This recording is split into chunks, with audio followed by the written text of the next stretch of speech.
sintomas aparecem, essa patologia já está num estágio mais avançado e muitas vezes sem já plano terapêutico para a cura. Como é feito o diagnóstico? O diagnóstico do câncer de próstata, ele é feito através de exame de sangue, o toque retal e, quando necessário, a biópsia da próstata, que é o que dá realmente o diagnóstico se o paciente tem ou não câncer na próstata. A partir de qual idade o homem deve consultar um urologista? Conforme as sociedades internacionais, a própria Sociedade Brasileira de Urologia, a idade em que o homem deve iniciar o screening de próstata é de 50 anos para aqueles que não possuem história na família de câncer de próstata. Mas sabemos que mesmo adolescentes já devem iniciar consultas periódicas com o urologista para também prevenir outras doenças que são extremamente importantes para manter o bem-estar e a saúde do homem. Conversa com o especialista. Oferecimento Bevita. Cuidamos de quem sempre cuidou de você.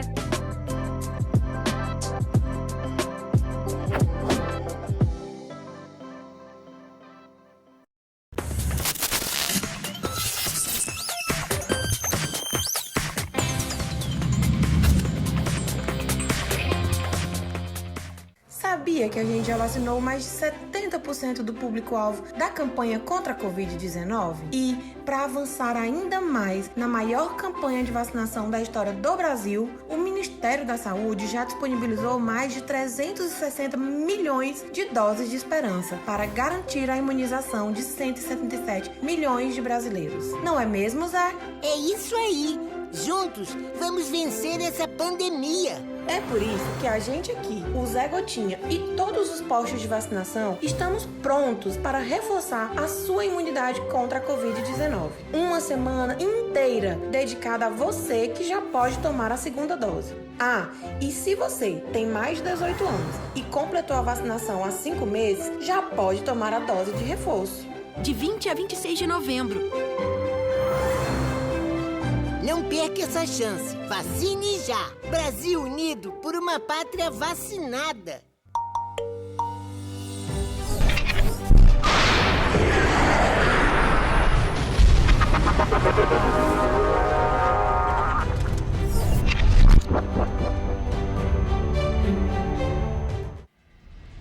A relação entre o cavalo e a brigada militar é histórica. Em 1960, começava o Festival Hípico Noturno, o mais antigo do Brasil.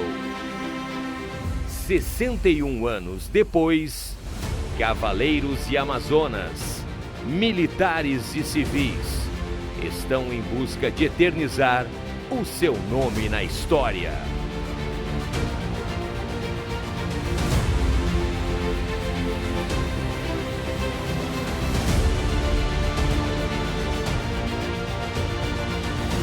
Transmissão exclusiva, direto do 4º Regimento de Polícia Montada, em Porto Alegre. O 62º Festival Hípico Noturno da Brigada Militar. RDC TV, o Rio Grande se conecta aqui.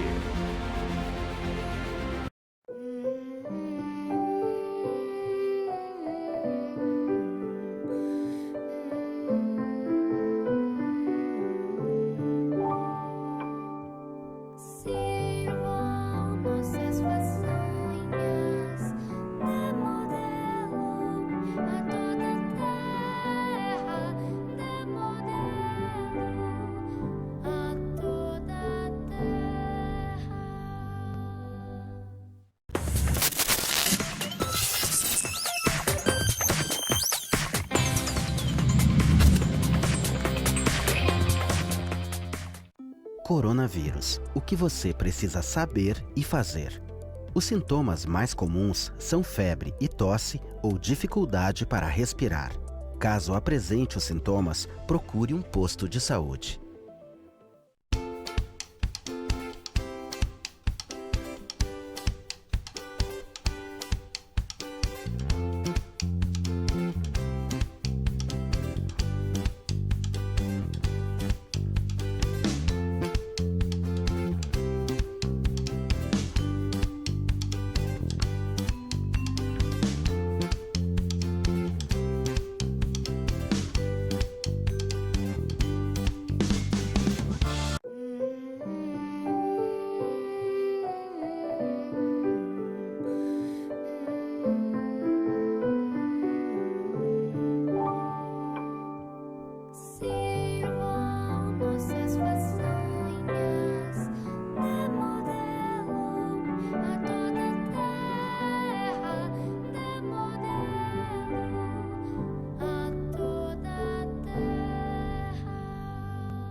RDC TV.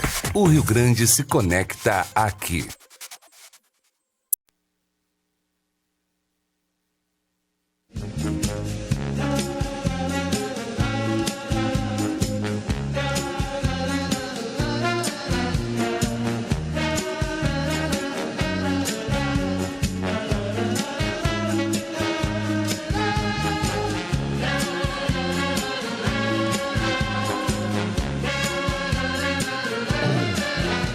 Olá, muito boa tarde, noite. Estamos iniciando nossa atividade nesta terça-feira, 23 de novembro de 2021. Neste momento, aqui na Zona Norte de Porto Alegre, na Rua Paraíba, onde é a sede da RDC TV, a temperatura está 22 graus centígrados. Um dia maravilhoso hoje, um dia primavera, verão, não tão quente quanto ontem, um dia, portanto, bem agradável, principalmente agora no fim da tarde. 18 horas e 57 minutos. Lembrando que o programa Atividade está para 29 anos, completados agora em janeiro. Completaremos 29 anos e daqui a pouquinho 3 décadas de atividade mesmo, atividade diária, né? Trazendo para vocês a informação, a opinião independente, enfim, tudo aquilo que acontece na cidade, no país, no estado do Rio Grande do Sul, passa por aqui, por essa bancada integrada por pessoas competentes nas suas áreas de atuação. Bom, lembrando que o programa vai ao ar pelos canais 24 e 524 da Claronet TV, aqui pela RDC TV, nesses canais que eu apontei para vocês. Bom, nós também, claro, temos aí a possibilidade de você ver o programa nas plataformas digitais também. Portanto, né, a ampliação do programa se dá em termos mundiais, né? Porque hoje em dia se vê o programa onde quer que se tenha acesso a essas redes sociais. A atividade sempre começa pelo esporte, mas antes de mais nada eu quero apresentar, como sempre faço aqui, os integrantes dessa bancada nessa terça-feira. Começando lá pela ponta direita, Gustavo Paim. Obrigado, fazia horas que eu não fechava contigo aqui na bancada, é muito prazer. Um prazer estar participando aqui, Silvio, sobre a tua condição, junto com o meu amigo vereador Ramiro, o Jurandiro. Estava essa semana no Chile, acompanhando numa missão da transparência eleitoral, junto com a CAOeste, duas empresas, pessoas jurídicas, digamos assim, que cuidam de analisar processos eleitorais internacionalmente para, de alguma maneira, fazer uma observação internacional. E eu fui terça-feira passada, retornei essa madrugada, passei a semana no Chile acompanhando a eleição presidencial lá. Aliás, a eleição presidencial de senador, de deputado e de conselheiros regionais, que são os deputados estaduais deles. O Chile que está vivendo uma overdose eleitoral, diria assim. Eles fizeram um plebiscito no final de 2020, um ano atrás, para decidir por uma convenção constitucional. Eles chamam de convenção constitucional e não de assembleia, porque não é poder originário. É derivado com alguns limites.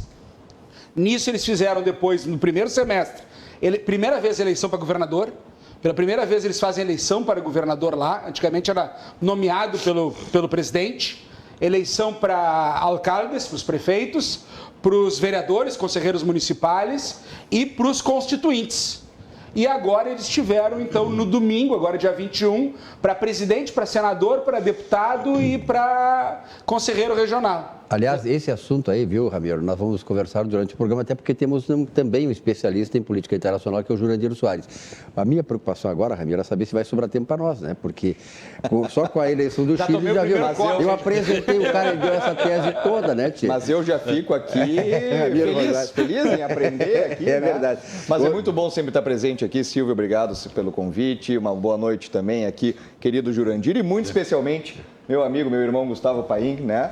Que bom poder dividir a bancada com ele, né? Um abraço para quem nos acompanha aqui, vai ser uma noite boa de diálogo. Muito bem, e aqui à minha esquerda, né, Jurandiro Soares. Obrigado pela tua presença uma vez mais, né, Jurandiro? Essa semana é a segunda vez, né? Semana passada. Sim, satisfação estar contigo, Ramiro, e o Paim com esse entusiasmo com que ele largou aqui, hein? Já deu uma largada assim, ó, acelerada. Ele foi fundo, né, tio? Já estou sabendo que eu vou ter bastante ensinamento a colher com ele. Nós teremos. Trocar bastante ideia. E você, telespectador, também é privilegiado por ter essa bancada aqui hoje, né?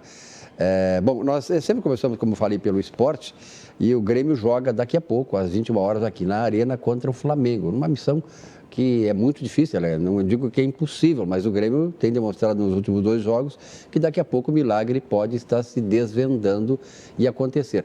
Eu imagino o seguinte, se o Grêmio tivesse hoje 3 jogadores, 3 atacantes, Gustavo, Rosário e Jurandir, certamente ganhava do Flamengo. Com o Silvio no meio do campo destruindo o jogo. Eu de técnico aqui. Jurandir, qual é a tua expectativa como gremista? Ainda tem esperança?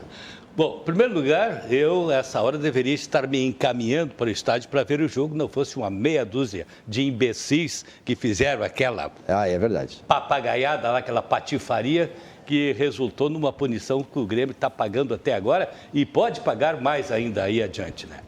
E com relação ao jogo, é aquela história, né? Enquanto a pessoa está respirando, mesmo que seja por aparelhos, tu tem a expectativa de que ela vá se recuperar, que ela vá se reanimar e que ela volte à convivência, né? É o caso do Grêmio, o Grêmio está assim, né? Está aquele doente respirando por aparelhos e a cada etapa é uma nova etapa. Se vencer hoje, né? Ou se pelo menos não perder hoje, né, já será um passo importante. A vitória hoje será, sim, um grande impulso, porque será a 3ª vitória consecutiva, né? Eu só espero que VAR não atrapalhe, que juiz não atrapalhe, porque ando fazendo atrapalhadas 1000 nesse Campeonato Brasileiro, arbitragem e VAR e etc. e tal. Mas, de qualquer maneira, Silvio, que mote da tua pergunta é essa. Ainda resta esperança. É verdade, e nos deu esperança nos 2 últimos jogos aqui, mesmo com a dificuldade, o Grêmio demonstrou uma certa evolução, pelo menos na ânsia, no desejo, na vontade de vencer, que não havia em jogos anteriores. Ramiro Rosário, gremista, né? Sou gremista. 3-1 aqui então hoje. Laçaço, né? Laçaço. 3-1 me serve esse placar. Pelo menos a bancada sempre, né? A maioria tricolor, né? Aqui a gente joga bem. Não, um abraço para o nosso chefe, José Silva, que está vendo o programa também. Mandou um abraço para todos vocês aí. Maravilha. Nessa bancada mesmo eu já disse que as minhas esperanças tinham ido para o beleléu com o nosso Grêmio. Mas o Grêmio é surpreendente, né, Jurandir? Yeah. O Grêmio é surpreendente. É o imortal. É o imortal tricolor. O nosso santo é muito forte, realmente. Acho que a torcida faz um papel. Colorado de sangue doce lá. O pai é nosso colorado aqui, né? E eu tenho agora, não posso dizer que não tenho esperanças. Claro que tenho, né? Como disse o Jurandir, estamos lá ligados nos aparelhos, mas vivos. Com certeza. E a fé da torcida gremista é muito forte, né? Na verdade, sim, o Rio Grande do Sul, né, Jurandir, tem uma história e um histórico, assim, de na hora da dificuldade, do problema, nós nos unirmos, né? Certamente o país está torcendo pelo Grêmio também, pelo sucesso do Grêmio. Seguramente. Colorado, mas é gaúcho, né? E Porto Alegrense, né? A gente precisa torcer para os times de Porto Alegre. Mas eu brinco que numa reta final de campeonato, talvez os colorados conheçam mais a tabela do Grêmio do que os próprios gremistas. Então os colorados estão, sem dúvida nenhuma, acompanhando atentamente. E como colorado, que acompanha atentamente, mas de maneira isenta, sem querer desejar o mal para o Grêmio, em hipótese alguma, mas os colorados analisavam a tabela e diziam, olha, nessa reta final, o Grêmio tem 3 vitórias para encaminhar bem, que era o Bragantino com os olhos na Sul-Americana, e jogaram com o time B para C, é a Chapecoense, que por mais que se esforce, não por outra razão, está na posição que está, não tem time para enfrentar o time do Grêmio ou qualquer outro, e o Flamengo também há 4 dias de uma final de Libertadores da América, e não adianta achar que o jogador não está pensando na Libertadores da América. E com o Renato no comando. Com o Renato no comando, está pensando no que isso significa, no que isso significa para a carreira, para o clube, e vem também com um time absolutamente reserva, e mesmo os reservas com alguma expectativa de poder jogar a final agora no sábado, em Montevidéu. Então, enquanto o Grêmio vai fazer uma Copa do Mundo, o Flamengo não pode fazer uma Copa do Mundo. Então, acho que essa sequência de 3 jogos se imaginava que o Grêmio pudesse encarreirar 3 vitórias, que desse aquele fôlego para enfrentar aí o momento mais difícil, que é o Bahia em Salvador, que tem um belíssimo desafio, porque também está brigando, quer dizer, vai encher o estádio confronto lá, né? Direto, Torcida disputa, e o Bahia andou caindo muito nos últimos jogos. Depois tem que enfrentar o Corinthians, e o Corinthians, acho que tem o São Paulo antes, né? O São Paulo antes também numa briga ainda direta. O Corinthians, não pode esquecer que o Grêmio rebaixou o Corinthians em 2007. Então os corintianos têm o Grêmio de alguma maneira atravessado. Em 2007 nós engamos vocês, viu? Exatamente, derrubaram o Corinthians. Já justifica a torcida do país. Eu não achei legal. E o último Atlético Mineiro, já campeão. Só não achei legal tu lembrar essas coisas para os corintianos aí. Não precisa lembrar, deixa ficar no passado. Isso, deixa os corintianos lá com eles. Né? Não, mas esse é o jogo. O jogo tenso do Grêmio é esse. Isso aí. Que a torcida corintiana já está. O jogo da vingança, o jogo da vingança. Então a torcida corintiana está pronta para fazer um clima difícil. Mas tem uma coisa, quando chegar lá contra o Corinthians, que parece que é o último jogo, né? Penúltimo. O Grêmio já pode estar bem encaminhado. O último é o Atlético Mineiro. Se o Grêmio ganhar campeão. do Flamengo e do Bahia, o Grêmio vai para 41 pontos. Precisa mais uma vitória. Mais uma vitória. Vai sair mais 2 jogos. Não, mas tem São Paulo, Corinthians e América e Atlético Mineiro. E Atlético. A única chance, porque talvez São Paulo, Corinthians e Bahia sejam os mais difíceis. O Atlético Mineiro querendo botar o Grêmio na segunda divisão para botar um adversário difícil para o Cruzeiro. É a única motivação que o Atlético Mineiro poderia ter. Porque não tem o que fazer, vai ser campeão, vai estar comemorando. De sangue doce aí. Comemorando. De sangue doce. Agora, nós gremistas estamos uma semana assim, nós estamos torcendo para o Tricolor hoje, como somos Tricolor amanhã também vamos torcer para o Tricolor. Como é que está para amanhã? Amanhã é Inter e Fluminense lá no Maracanã. Ainda tem antes, agora às 19 está tendo, né? Juventude e Atlético Goianiense, é um jogo importante. É verdade, Temos uma tensão muito grande aí nesse jogo, são 2 adversários diretos do Grêmio. O Inter, infelizmente, o Inter se convenceu de que o campeonato dele era o rebaixamento do Grêmio. Jogou tudo que podia no Grenal e ganhou o Grenal, fez a sua parte, digamos assim. Mas realmente o time do Inter ele está decepcionando muito, está deixando muito a desejar. Jogou a valer, alguns dizem, jogou mal contra o Santos para prejudicar o Grêmio, ou jogou mal contra o Juventude para prejudicar o Grêmio. Não, jogou bem contra o Flamengo e aconteceu a mesma coisa, perdeu. Então, o time do Inter, ele está, infelizmente, jogando aquele seu campeonato, 7º, 6º, 8º, não tem time para mais do que isso, e o ano do Inter, infelizmente, tem sido acompanhar o Grêmio mesmo. E foi criada uma crise ainda hoje no hoje, Inter, né? E o Paulo Paixão ainda... Paulo Paixão com foi traído pelo compadre. O compadre traiu ele. Que sacanagem, né? Errou ele. Fez uma confissão para o compadre a respeito dos jogadores que ele achava que estavam já com o seu período vencido, que tinha que ser levado adiante e tal, mas outro que não se movimentava muito.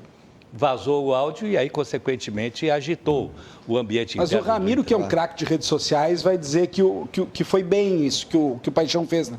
Porque primeiro tu cria uma crise, eu me lembro das ovelhinhas do Tite. Tu cria uma crise de vestiário, não tem como, tu falou mal de jogador, tu não tem ambiente. O Paulo Paixão, ele pediu desculpas, fez um vídeo muito curto e direto, dizendo errei, peço desculpas e foi embora. Então, ele foi um profissional nisso correto, infelizmente foi traído por alguém que divulgou uma conversa, errou, com a experiência que ele tem de falar mal do grupo dele para alguém que não era da sua confiança, pelo visto, mas pelo menos reconheceu o erro, pediu desculpa, fez um vídeo curto e já interessante que, pela fala dele, era uma pessoa próxima dele, compadre, chamava meu compadre, e uma pessoa já mais idosa, né? Porque o senhor, chamava o senhor, né?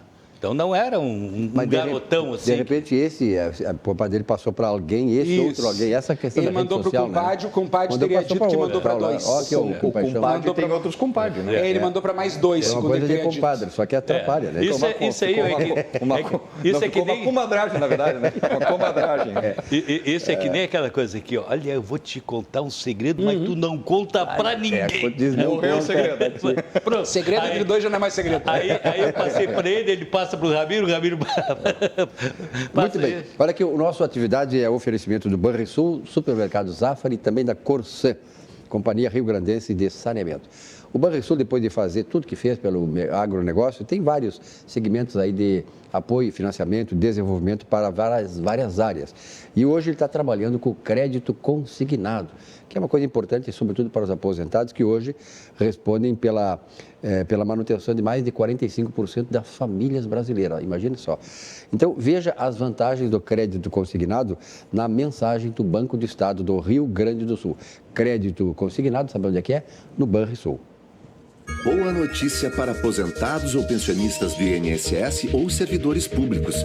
No Banrisul, o crédito consignado é bem diferenciado, com taxas reduzidas, prazos flexíveis e portabilidade com condições especiais. Aqui você tem uma baita margem de até 35% e contrata rápido pelo Banrisul Digital, Home Banking ou agência. O crédito é imediato e o débito em folha. Entendeu, né? Crédito consignado é do Banrisul.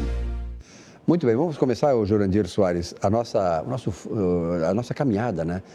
Nosso turnê, como eu chamo aqui, o nosso tour gastronômico, lá pelo Armazém do Queijo Empório Gourmet, do empresário João Tumeleiro. João Tumeleiro, um grande abraço, João Tumeleiro.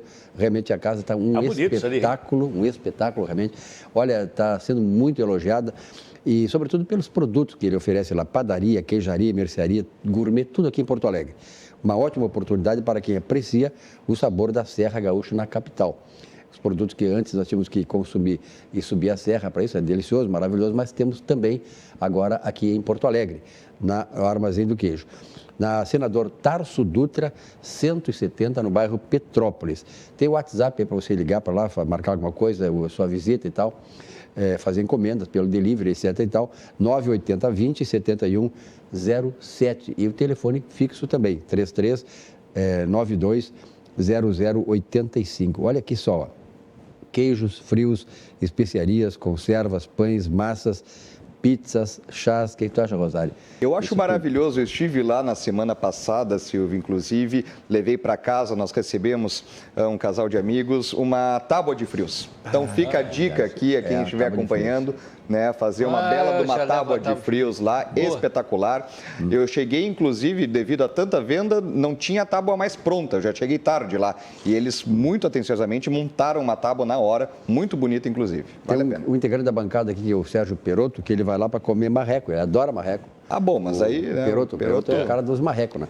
E, então, tem tudo isso aí lá no Armazém do Queijo. Você pode fazer o contato, ligar e faz. E, além de tudo, tem aqui, você quer dar uma cesta para presentes, presentear um amigo, amiga, família e tal, que está de aniversário, cestas para presentes também no Armazém do Queijo. Muito bem. E hoje estamos aqui oferecendo para o Ramiro, para o Gustavo Paim, o Jurandir da casa, da bancada, ele que também está oferecendo, sucos Petri. E suco de laranja, que eu sei que o Ramiro prefere suco de laranja, né? Verdade. Prefere suco de laranja. Gosto muito. O Gustavo ainda mais Petri também. Ainda mais Petri, né? Sim, sendo Petri, qualquer um dos dois, né? Suco de uva ou de laranja, mas de qualquer maneira cada um tem a sua preferência. Sua sede pede saúde, pede o melhor. Sucos Petri, a bebida de todas as estações, suco de laranja, suco de uva. Importante, é 100% natural, sem adição de água, açúcar e conservantes. Estive hoje lá no supermercado Zafari, onde frequento, na Getúlio Vargas. Realmente o Zafari é espetacular, cheio de gente, como sempre, né? E você faz as suas compras, demora lá, tantas atrações e tal. E na hora de sair, pai, é rápido, 10 minutos está saindo. Embora montando, porque os caixas todos estão trabalhando, mais de 23 caixas. Tu vai no outro supermercado da concorrência por aí, não encontra disso. Além dos produtos não serem da mesma qualidade, mesmo preço, da vantagem que você tem, você vai sair, você fica mais tempo no caixa para sair do que fazendo compra dentro do supermercado. No Zafari não tem disso. Supermercado Zafari. A vida acontece quando a gente se encontra. Vamos à mensagem do nosso supermercado Zafari, que é o 8º supermercado em qualidade no Brasil. É pouco? Não é pouco, né? Vamos lá. O talento da família Silveira sempre foi produzir as melhores maçãs da região. As mesmas que o Fernandinho escolhe com carinho quando vai no Zafari. É que, de uns meses pra cá, a família descobriu que a mamãe tinha outros talentos. Fazer a melhor torta de maçã do mundo. A vida acontece quando você se encontra. 19 horas e 16 minutos, a atividade aqui é sempre ao vivo. A temperatura permanece em 22 graus centígrados. Ramiro, nós estamos sabendo que tu tem lá na Câmara de Vereadores um rosário de projetos. Né? Quais são os mais importantes? Porque tem que elencar os mais importantes, né? Claro. Não, nós temos... Eu sempre comento e fico feliz em falar que o nosso projeto de lei, que é o carro-chefe pelo menos do nosso último mandato, o primeiro mandato, é o pacote contra a corrupção, que foi sancionado neste ano pelo prefeito Sebastião Melo, que incluiu uma série de medidas muito práticas e eficazes para que a administração pública possa, de alguma forma, se blindar em contratações de serviços como lixo, capina, enfim, todas as contratações terceirizadas da cidade, com exigência de compliance para os fornecedores, prestadores de serviços, por aí vai. E esse é um trabalho constante agora que nós temos de monitoramento da implementação desta lei, que inclusive a Controladoria Geral do Município, a Secretaria de Transparência, já fizeram até importantes mexidas dentro da sua estrutura para poder se adequar e implementar o pacote. E nós temos um agora na expectativa de votar nos próximos dias, Silvio, que nós chamamos de quitação legal. O que é o quitação legal?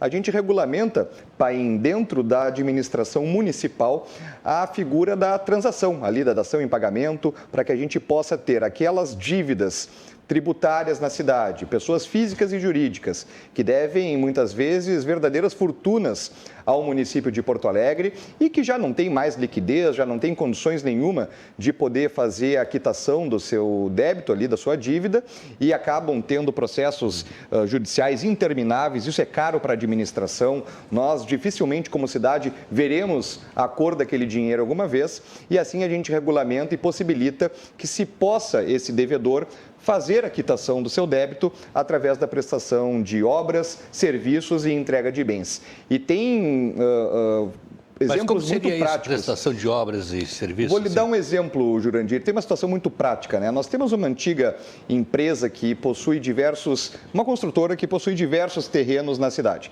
né? E ela já não tem mais recursos, não tem condições, já passou pelas fases todas aí de recuperação, né? E nós dificilmente veremos ela pagar os milhões que devem em IPTU, nesse caso, a Prefeitura de Porto Alegre. E muitos dos seus terrenos já possuem vilas, comunidades consolidadas há 20, 30 anos, que ainda não conseguiram avançar no processo de regularização fundiária, justamente devido às questões judiciais envolvendo o proprietário do imóvel.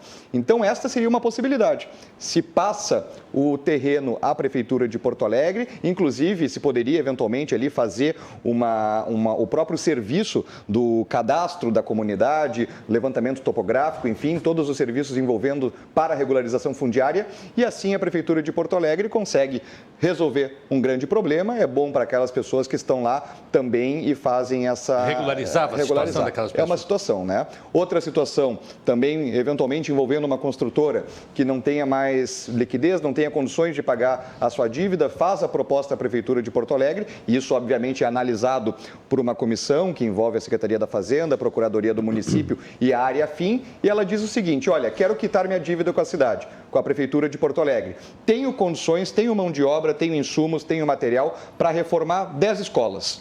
A Prefeitura topa? E a Prefeitura, claro, que tem que topar. Ali se cria um processo, se cria um contrato administrativo, na verdade, que ele, inclusive, vai ser fiscalizado por todas as outras leis que envolvem os contratos públicos, o próprio pacote contra a corrupção, e assim se conclui ali e se dá a quitação ao devedor. Então, é um negócio bom para todo mundo. Todo mundo, na verdade, sai ganhando, mas muito especialmente a cidade, que tem condições de entregar obras, serviços de forma muito mais célere, né, de forma muito mais rápida e até mais barata do que se dependesse, talvez, de uma contratação via processo licitatório.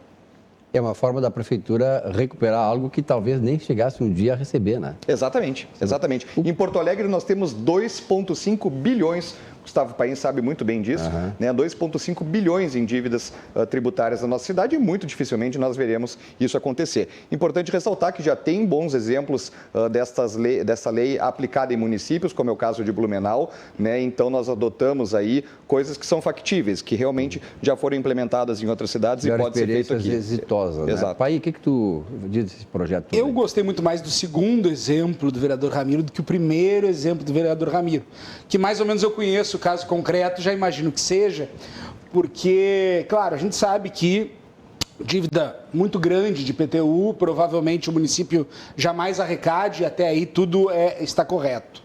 Agora, só temos que tomar, às vezes, um pouco de cuidado, porque daqui a pouco a empresa quer dar como dação em pagamento um imóvel que dela não mais é.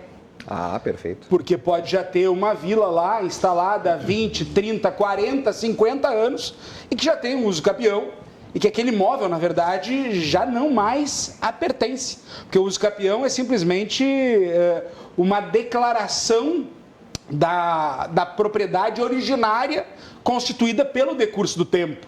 Então, daqui a pouco ela pode estar quitando uma dívida com algo que já não mais a pertenceria e passando para o município, um problema que é do município, que é a regularização fundiária, que é realmente o cadastramento, que é toda a infraestrutura que tem. Então, esse pequeno cuidado tem que ter, mas a gente sabe que ela tem um outro terreno muito interessante também, que pode entrar nessa negociação. Mas aí tinha que haver uma decisão judicial antes disso, né?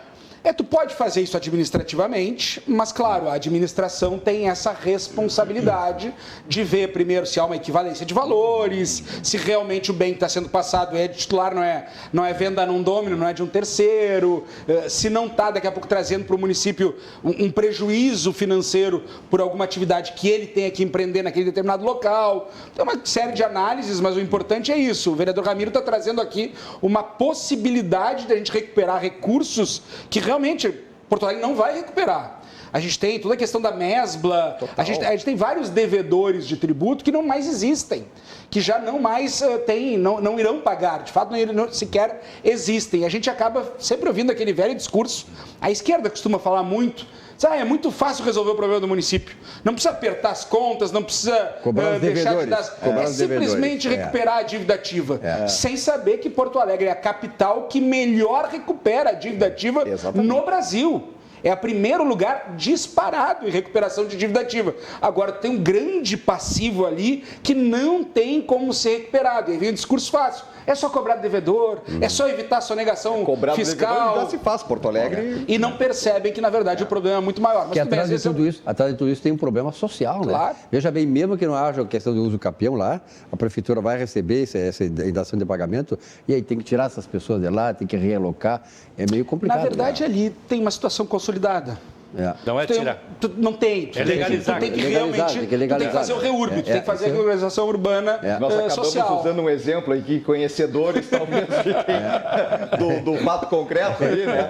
Mas, claro, não se faz uma legislação com foco numa empresa específica. Enfim, aqui mas são exemplos do que pode ser feito. Exato. Esse é um caso. Esse é um caso, entre tantos outros. Muito bem. Olha aqui, o Sindicato Médico do Rio Grande do Sul lamenta o descaso com os médicos da capital. A entidade destaca que se mantém atuante na busca de soluções e conquistas aos pleitos da categoria médica.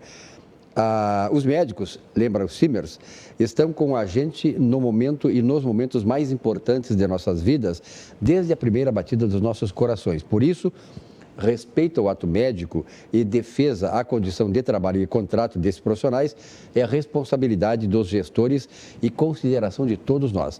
Valorize os médicos, valorize a vida. Simers, defender os médicos é defender a saúde. Vamos falar um pouquinho da Corsã, Companhia Rio Grandense de Saneamento, que está agora entrando num novo momento. A Corsã, nós sabemos que agora precisa fazer uma implementação, um forte investimento para ampliar os serviços de água e saneamento para todo o Rio Grande do Sul. Por isso, o futuro do nosso planeta depende da conservação de água. E a Corsã lançou o movimento Água 360 Graus para propor soluções ambientais. Somos parte desse meio ambiente que precisa ter cuidado hoje para garantir um amanhã melhor. Saiba mais em corsã.com.br, Água 360 Graus. Vamos cuidar juntos? Claro. Corsã, evoluir nos define. Governo do Estado do Rio Grande do Sul, novas façanhas. E prosseguindo o nosso... que o saneamento básico é muito importante para a saúde, para a educação, para a renda, para o meio ambiente, para uma vida melhor. A gente sabe. Por isso, destacamos a importância da universalização do saneamento e a entrada de recursos privados para acelerar um serviço que é para todos. Corsã, evoluir nos define. Governo do Rio Grande do Sul, novas façanhas. Muito bem. Corsã agora dando um novo rumo aí. Realmente eu acho que está certo o governador do estado que dá o andamento a esse projeto todo, né?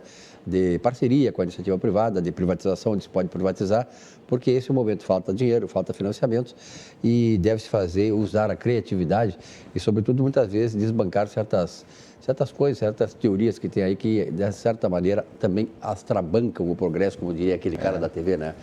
E sem a burocracia da máquina estatal, né? É verdade. Se me permite, Silvio, claro, inclusive hoje na Câmara de Vereadores nós recebemos o Grupo Equatorial CE, né? Eu fiz o convite ali ao grupo, estava presente nosso diretor de distribuição, Júlio Hoffer, com toda a sua equipe, outros vereadores participaram desse momento também, e a CE anunciou ali o processo de regularização, veja bem, de regularização de energia elétrica para cerca de 100 mil clientes, o que dá mais ou menos quase 500 mil de pessoas, o que significa 1/3 da cidade de Porto Alegre, que estão em comunidades irregulares e que não têm energia regularizada.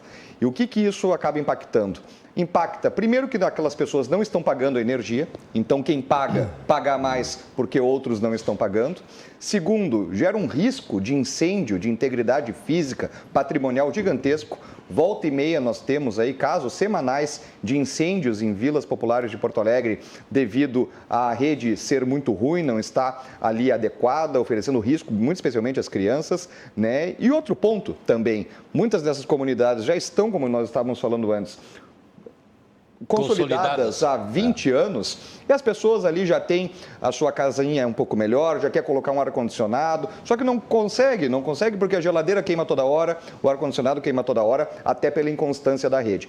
Então a CE vai conseguir fazer isso agora porque foi privatizada. Então vou repetir bem, graças à privatização de uma companhia estatal, nós estamos beneficiando a população mais pobre de Porto Alegre através da regularização da energia elétrica. Enquanto a esquerda gritava contra a privatização, eles queriam manter na burocracia estatal, Silvio, aquele engessamento que existe, porque vocês imaginem o seguinte, um diretor da CE, ainda companhia estatal, que fosse fazer um processo de regularização da energia elétrica numa comunidade irregular de Porto Alegre, vai lá colocar poste, vai colocar rede, depois, por algum motivo, até mesmo uma ação judicial, eventualmente aqueles postes tivessem que ser retirados de lá, ele responderia no seu CPF, porque os órgãos de controle, Ministério Público, Tribunal de Contas, iriam para cima do gestor da estatal. Agora, com a empresa privada, ela assume o seu risco e pode fazer isso e, eventualmente, se tiver que retroceder, dar um passo atrás, faz parte do jogo, mas ela vai buscar o adimplemento também nessas comunidades. Isso significa que nós temos uma gataria grande pela cidade aí, né? Exato. O nome da operação é Contra a Gambiarra. Gambiarra. Realmente, tu vê algumas entradas de algumas vilas regulares de Porto Alegre e tu vê aquela quantidade de fiação nos postes. Tem umas que são famosas, ali na Bento Gonçalves, tu realmente chama a atenção o risco que isso tem. E não vamos esquecer que a gente está falando da CE Distribuidora, a privatização da CE Distribuidora, que era, primeiro, deficitária, não recolhia o ICMS e, com isso, prejudicava o Estado e os municípios, 50% do ICMS que ia para os municípios. A Equatorial assumiu e já pagou parte dessa dívida para os municípios, quer dizer, isso foi bom para os municípios em relação ao ICMS, além do risco que se tinha da perda da concessão. Então, ali realmente tinha um risco muito grande para o Estado. O Estado andou muito bem nisso e até algo que me chama a atenção. Começou tanto com o governo Sartori, avançou e muito com o governo Eduardo, em termos de velocidade, de tirar do papel, de realmente privatizar, de avançar com a Corsã, de avançar com tudo isso que tem realmente melhorado o aspecto fiscal e o aspecto de infraestrutura do Estado, e da mesma maneira em Porto Alegre. Começou muito no nosso governo, né, Ramiro? Fazendo as mudanças que tinham que ser feitas e teve uma sequência, inclusive acelerando agora no governo Melo, e isso tem sido bom em Porto Alegre e no Rio Grande do Sul. A gente não tem visto, embora a mudança do partido e das pessoas, a gente não tem visto ruptura, a gente não tem visto voltar para estaca zero, a gente não tem visto descontinuidade, pelo contrário, a gente tem visto tanto no município como no Estado uma continuidade, um avanço e uma melhoria. Se a gente continuar assim nos próximos governos, eu não tenho a menor dúvida que Porto Alegre e o Estado vão sair do buraco. Com certeza, nós estamos com muita informação, hoje tem internet, as pessoas, os mais pobres, inclusive, têm essa possibilidade de se informar. Então, já há uma desmistificação daquilo que se vende por aí, que o bom é o público e o ruim é o privado. Isso aí tem evoluído, né, Florandinho? Então já facilita, inclusive, a autoridade, os governos, a continuarem investindo nisso, porque a população está sentindo que realmente é melhor ter uma coisa privada que seja um pouquinho mais cara do que não ter o bom é o serviço público de qualidade pelo menor preço. Exatamente. Seja prestado pelo privado, seja prestado pelo público. Serviço público do público, que, né? Na maior parte das vezes, daquilo que não é atividade precípua do poder público, o privado vai fazer melhor, mais barato, melhor qualidade pro cidadão. Com certeza. Não é pro Estado, é pro cidadão. Com certeza. A Auxiliadora Predial, que é uma empresa aqui gaúcha, está hoje em São Paulo disputando com os temos grandes nomes, inclusive internacionais, no mercado imobiliário paulista. A Auxiliadora Predial tem o slogan de simplificar a sua vida, é o nosso melhor objetivo. Aqui em Porto Alegre, você pode ligar para a Auxiliadora Predial no 51 32 16 6100. E em São Paulo, 11 23 48 40 00. Auxiliadora Predial, uma empresa gaúcha que nos orgulha muito estando lá em São Paulo, ganhando mercado e se consolidando naquele mercado muito competitivo que é o mercado paulista na área imobiliária.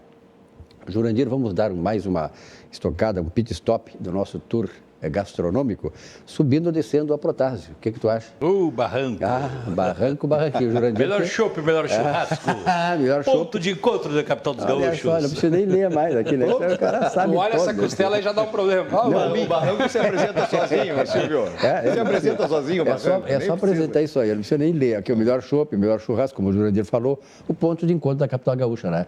Hoje, certamente, 9 horas da noite, está cheio o Barranco lá, cheio de colorados, né? De um lado e gremista de outro. De qualquer maneira, sempre é um momento importante. O Barranco reúne lá as famílias, os amigos, namorados, enfim, para qualquer uma comemoração. E agora está chegando um tempo bom, né? Para aproveitar, inclusive, ali o ar livre do Barranco, né? Que sempre é muito concorrido. É uma noite bem fresquinha, aí está muito bom. E até assistir o jogo do Grêmio contra o Flamengo lá. Quem não pode ir, afinal de contas, a torcida do Grêmio não pode ir. O Jurandir, daqui a pouco tu vai dar uma escapada na Protásio, né? E por ali, de repente. Então, não é só o Barranco, ali do lado do Barranquinho também. Barranquinho, olha aqui, ó. Que dupla aí. O Barranco, você pode ligar para lá, marcar um lugar, deixar reservado para você, para a família, namorada, o seu grupo de amigos e amigas, 3331 61 72 e no Barranquinho 3028 2310, Barranquinho, dois endereços gastronômicos que muito nos orgulham. O Jurandir sabe muito bem que tem muito empresário que vem aqui, vocês também têm essa experiência, e quando eles chegam aqui, eles querem fazer reunião aonde, cara? No Barranco, né, cara? Os caras querem ir lá pro Barranco todo, quer dizer, o Barranco é uma grife nacional, né, Jurandir? Ele está sempre aberto, né? Sempre aberto. A reunião, desculpa, eles querem ir lá e comer uma carne boa. Não, claro, ele vem aqui e diz que vai uma reunião, ele quer comer uma carne lá no Barranco. Bom, tem uma manchete do Jornal do Comércio, eu gostaria de também conversar com você, que sobre isso aqui, ó, grupo francês vai investir 503 milhões no estado. A fábrica de embalagens de vidro será em Campo Bom, e atenderá a demanda das vinícolas por garrafa. Aliás, faz muito bem, porque nós que somos apreciadores do vinho, né, não pode faltar garrafa, né? Não. E tá aí complica, né? Vai lá para dentro, conversa com a turma, eles estão com dificuldade, falta garrafa, tem muitos que estão com sua produção, as pipas, não pode realmente engarrafar, e isso tem sido um grande problema. Eu estou estocando garrafa lá em casa também, né? Então isso aí já deu um problema, né? Mas olha aqui, o vinho, ontem, de 2020 para cá, teve no Brasil um consumo que foi superior a 3%. Isso é um número fantástico, porque o número de tomadores de vinho no Brasil, né? Apreciadores de vinho como nós, né, Jurandir? Você também, quer dizer, está crescendo muito. E a pandemia mostrou isso. E até porque, né, pai, Rosário e Jurandir, os vinhos gaúchos são de qualidade hoje, né, Jurandir? Melhorando cada vez mais. Cada vez mais. Se tu estivesse lá no Chile, tomasse vinho lá também, nós concorremos com o vinho chileno. Teve muito preconceito no passado, aqueles tradicionais, não, vinho é do velho mundo. Aí teve o julgamento de Paris, 76, os americanos ganharam dos principais franceses. Teve década de 90, o julgamento de Berlim, os chilenos ganharam dos principais franceses. O Chile realmente tem uma produção de vinhos espetacular, mas os vinhos da Serra Gaúcha, os vinhos brasileiros, primeiro, no vinho branco e na espumante, as espumantes brasileiras, espumantes da Serra Gaúcha, não deixam a desejar por nenhuma de lugar nenhum do mundo. Exatamente. E mesmo os nossos vinhos tintos, que se falava no passado, que era uma terra muito ácida, a verdade é que a gente tem exemplos de vinhos, e não apenas na Serra, claro, a gente tem o Vale dos Vinhedos, a Serra Gaúcha concentrando muito, mas tu vai lá para Dom Pedrito, tu vai lá para Itaqui, tu vai lá para Vacaria, Vacaria com a vinícola campestre, Dom Pedrito com a Guatambu, Itaqui com os campos de cima, tu espalha realmente pelo Rio Grande do Sul, em toda uma série de vinícolas de muita qualidade. Aliás, o vinho é um exemplo típico, Rosário, do seguinte, que a concorrência faz muito bem. Eu me lembro na década de 80, quando se autorizou a importação de vinhos, lembra que vinha aquele vinho africano, todo colorido e tal? Mas porcaria, né? Chegou aqui, aí os caras, isso aí não é... Aí o vinho eles... alemão da garrafa azul aqui. Exato, garrafa azul, vermelha, tudo. Aqueles Liebfrau Milch, assim, que eu achava que era maravilha. Achava que era maravilha. Aí os caras começaram a beber aquelas porcarias, aí disse, não, vamos... E aí os empresários do Rio Grande do Sul aí investiram em tecnologia e tal. E tá aí o vinho gaúcho hoje despontando, né, no cenário brasileiro e aqui da América do Sul também. Vamos lá, o Galvão Bueno. Tem uma vinícola no Rio Grande do Sul. E ele produz ali da Bueno Wines o Anima, que é talvez um dos maiores vinhos brasileiros. Então, a gente está realmente grandes produtores do Brasil que vêm aqui para o Rio Grande do Sul e a gente tem vinhos de muita qualidade. Tu tocaste no assunto na primeira parte do programa, tão logo eu te apresentei, nem cheguei a te apresentar, né? Mas o Jurandir, eu queria a tua opinião, porque teve a eleição no Chile, agora vai para o segundo turno. Opinião do Jurandir Soares, que é o nosso comentarista especializado em política internacional. Mas quem pode nos falar melhor é o cara que ele já deu lá. Agora tu dá uma escorregada ele deu uma palhinha, mas ele ficou ali trancado. Ele tem um monte de coisa para falar para nós, que teve presencialmente lá. Aí, conta para nós. Tu foste a convite de uma instituição para fazer a observação da eleição, foi isso? Isso, foi uma missão de observação internacional da Transparência Eleitoral e da CAOeste, que é de entidades subnacionais. E nós passamos a semana lá, conversamos com o ministro-chefe da Casa Civil, o ministro da Secretaria-Geral de Governo, o Belólio, no Palácio da Moneda. Conversamos com o governador Cláudio, primeiro governador eleito de Santiago. Conversamos com o responsável pelo CERVEL, que é o Serviço Eleitoral do Chile, que é responsável realmente pelas eleições, com partidos políticos, com professores universitários da Universidade de Desarrollo, e ali a gente pôde conhecer um pouco mais da história do Chile, e é muito interessante, porque antes das primárias deles, os favoritos, tanto da centro-direita como da centro-esquerda, não eram os que venceram. Na coalizão do Pinheira, que é de centro-direita, que tinha o Sichel como candidato, eram 4 pré-candidatos, 3 de partidos e 1 independente. Ganhou o independente. Ganhou o Sichel, que vinha de centro-esquerda para centro-direita, e acabou sendo vencedor naquela primária, e a gente viu que os partidos, em um dado momento, meio que largaram ele e começaram a ir para o Cast, que era o candidato mais de extrema-direita. Do outro lado, passou a mesma coisa. A Provost não era a favorita na centro-esquerda, ela ganhou, e a gente viu muita gente da centro-esquerda indo para o Gabriel Boric, que é o candidato da extrema-esquerda. E isso aconteceu de tal ponto que, primeiro, tem uma eleição polarizada.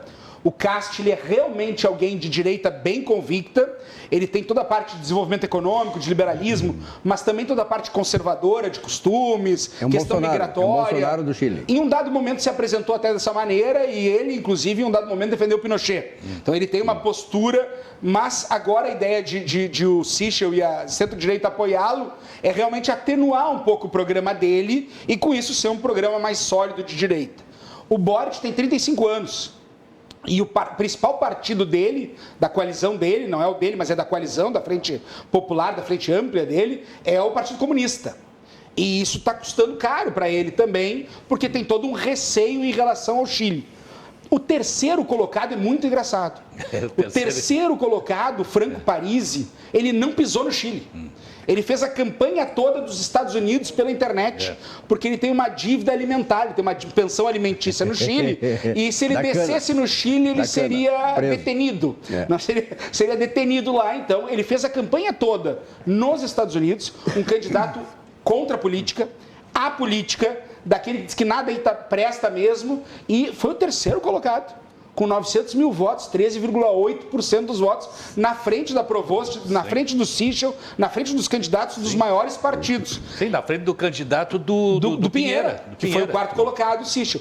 E aqui vem um detalhe interessante. Isso não refletiu no parlamento. O Cast elegeu um senador. A frente ampla do Boric, propriamente dita, não elegeu nenhum. O Partido Comunista elegeu, outros partidos, mas a frente ampla dele mesmo, propriamente não elegeu nenhum.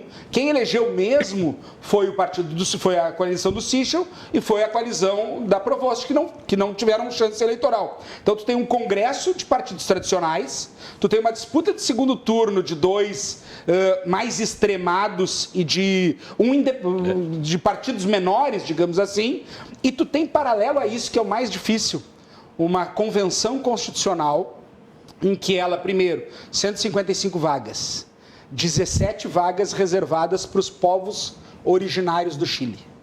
Metade homens, metade mulheres, paritária. 155, que na verdade agora são 154, porque um candidato fez toda uma campanha alegando que estava com câncer, que estava mal e tudo mais, se elegeu com base nesse discurso e descobriu que foi uma fraude, que ele não tinha doença nenhuma e ele meio que renunciou, mas agora estão ainda discutindo isso. E nessa convenção constitucional, tu está debatendo primeiro se o Congresso Nacional vai ser bicameral ou unicameral, pode ser a última eleição do Senado. Tu está, de alguma maneira, decidindo se o Executivo vai ter mais força ou se o Legislativo vai ter mais força. E essa convenção constitucional ela é claramente esquerda. Claramente esquerda.